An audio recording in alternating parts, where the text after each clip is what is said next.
Yuk kita cari tahu tentang glukoma si pencuri penglihatan. Sobat Sehat Sarjito sekalian, pernahkah Sobat Sehat sekalian mengalami gangguan lapang pandang? Apa contohnya gangguan lapang pandang? Seperti kita kalau jalan mudah tersandung, atau ketika kita lagi jalan suka menyenggol barang yang tidak sengaja, jangan-jangan kita memiliki glaukoma. Apa sih dok glukoma itu? Baik Sobat Sehat Sarjito sekalian, bahwa pengertian glaukoma adalah sebuah penyakit mata yang diakibatkan karena penekanan saraf mata akibat tekanan bola mata yang meningkat. Faktor risiko dari tekanan bola mata yang meningkat bisa banyak. Yang pertama adalah mungkin karena faktor keturunan. Yang kedua adalah faktor anatomi bola mata, seperti kita orang Asia ini termasuk menjadi salah satu faktor risiko. Yang ketiga adalah faktor luar seperti faktor trauma. Trauma itu mungkin kena pukulan, atau terjatuh, atau terkena kecelakaan. Apa saja gejala glukoma dok?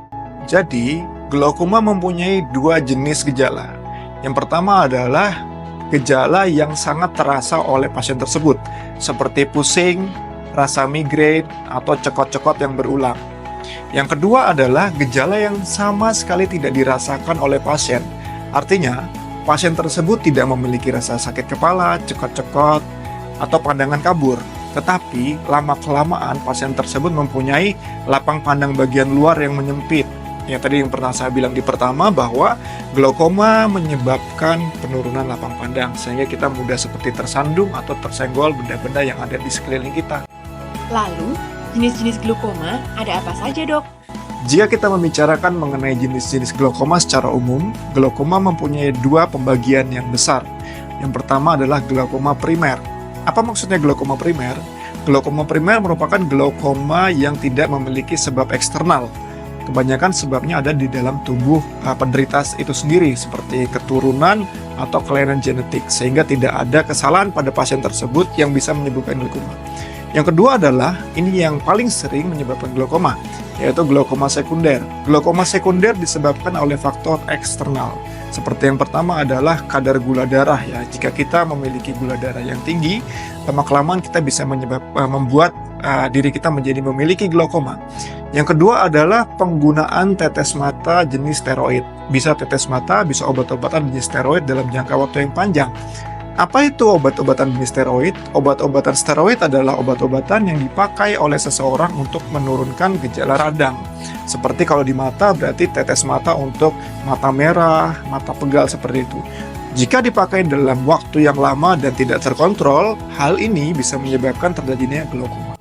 Untuk pengobatan glukoma harus bagaimana dok? Jangan khawatir bahwa glaukoma bisa diobati.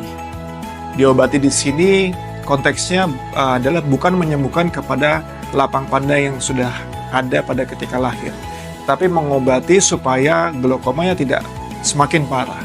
Ada 3 hal yang bisa kita lakukan sebagai dokter mata untuk bisa mengobati glaukoma. Yang pertama adalah kita akan memberikan obat tetes mata untuk menurunkan tekanan bola mata. Ada berbagai jenis tetes mata yang bisa kita gunakan untuk menurunkan tekanan bola mata. Yang kedua adalah, ini agak lebih canggih, kita bisa melakukan prosedur laser untuk membuat lubang yang mengurangi tekanan bola mata. Yang ketiga adalah prosedur bedah. Prosedur bedah ini dilakukan jika kondisi yang pertama, pemberian tetes mata, yang kedua, penggunaan laser ini tidak berhasil. Maka kita terpaksanya harus melakukan prosedur bedah untuk membuat saluran, sehingga kita bisa mengeluarkan cairan mata yang meningkatkan tekanan bola mata, keluar bola mata, sehingga tekanan ini bisa terkontrol. Jadi ada 3 hal yang bisa kita lakukan di Rumah Sakit Dr. Sarjito untuk menanggulangi glaukoma. Pencegahan dan deteksi dini seperti apa yang bisa kita lakukan untuk glukoma? Sobat sehat sekalian, bahwa glaukoma bisa dicegah. Bagaimana mencegah glaukoma? Yaitu dengan deteksi dini. Siapa saja yang harus melakukan deteksi dini pada glaukoma? Yang pertama adalah orang yang memiliki keturunan glaukoma. Jika ayah, kakek, atau saudara-saudara kita memiliki glaukoma, kita sebagai anaknya memiliki kans atau memiliki persentase bisa terkena glaukoma antara 10-20%. Yang kedua adalah orang-orang yang harus menggunakan obat jenis steroid. Seperti orang-orang yang mempunyai kelainan autoimun atau orang-orang yang memiliki kelainan infeksi yang memerlukan anti radang. Sehingga bagi orang-orang yang menggunakan obat jenis steroid ini perlu memeriksakan dirinya untuk melihat apakah tekanan bola matanya meningkat atau tidak setelah diberikan obat jenis steroid. Yang ketiga adalah orang-orang yang di atas 50 tahun. Kenapa orang-orang di atas 50 tahun memerlukan deteksi dini glaukoma? Karena resiko peningkatan terjadinya glaukoma berada di usia 50 tahun ke atas, terutama bagi saudara-saudara yang memiliki kelainan atau penyakit katarak. Apa pesan untuk Sobat Sehat Sarjito tentang glaukoma? Sobat Sehat Sarjito, bahwa penyakit glaukoma bisa diobati dan dicegah.